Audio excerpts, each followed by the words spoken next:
আপনার কাছে কি মনে হয় যে আমাদের এখানে মাঝখানে যে বেশ কিছু ঘটনা ঘটলো, বিশেষ করে মব, নানান ধরনের ট্যাগিং, কাউকে কাউকে আক্রমণ করার চেষ্টা, বাড়িতে ঢুকে যাওয়া, পরবর্তী সময় মনে হলো যে স্বরাষ্ট্র মন্ত্রণালয় বা সরকার একটু নড়ে চড়ে বসলো এবং ঘটনাটা অনেকখানি কমে গেছে। তার মানে কি সরকার আগে সিরিয়াস ছিল না, নাকি সরকার এরকম পরিস্থিতি উদ্ভব হওয়ার পরে সিরিয়াস হলো?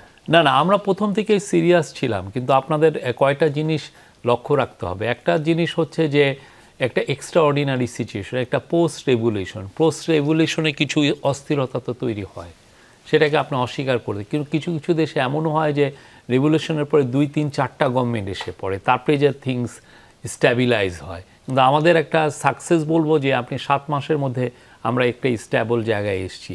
কিন্তু এই যে মবের যে বিষয়গুলো বা এগুলোর ক্ষেত্রে আমরা প্রথম থেকে অ্যাড্রেস করতে চেয়েছি, কিছু করতে পেরেছি, কিছু করতে পারি নাই। কারণটা হচ্ছে যে পুলিশের তো কনফিডেন্স লেভেলটা খুবই জিরো।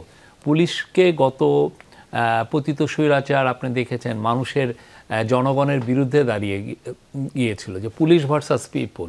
তো ওই যে পুলিশের যে তখন পুলিশ এবং 1400 জন যে মারা গেছে, যেটা ইউএন ফ্যাক্ট ফাইন্ডিং মিশনে আসছে, তার বেশিরভাগই কিন্তু হত্যা হয়েছে পুলিশের গুলিতে।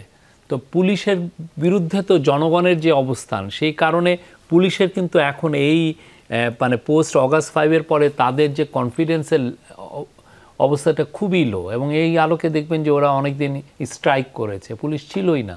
আবার কিছু কিছু জায়গায় পুলিশ আসার পরেও তারা ট্রাফিকের পুলিশিং করে না। আমরা দেখেছি যে নেইবারহুডগুলোতে পাড়ায় পাড়ায় মানুষ তাদের বাসা পাহারা দিয়েছে বা রাতের বেলায় পাহারা দিয়েছে, আর বাচ্চা বাচ্চা ছেলে মেয়েগুলো ট্রাফিক পুলিশের দায়িত্ব পালন করেছে।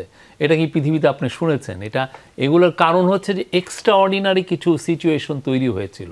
সেই এক্সট্রা অর্ডিনারি সিচুয়েশনগুলো আমরা কিছুটা এখন নর্মালসিতে এসেছি, বাট পুলিশের কনফিডেন্স এখন আমি বলবো যে সেই যেই মাত্রায় আমরা চাচ্ছি সেই মাত্রায় আসেনি।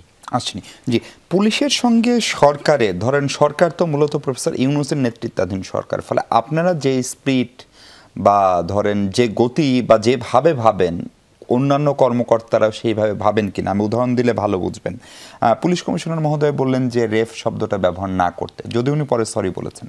পরদিন আপনারা একটা স্টেটমেন্ট করলেন যে এটাকে রেপকে রেপই বলতে হবে, কারণ এটা বড় অপরাধ।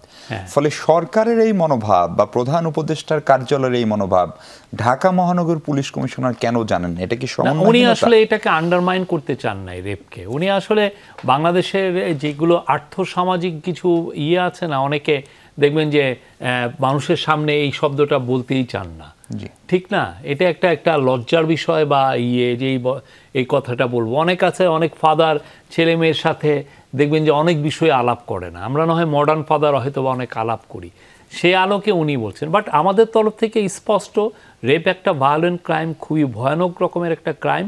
রেপকে রেপই বলতে হবে, এটাকে অন্য কিছু বলার কোনো সুযোগ নাই।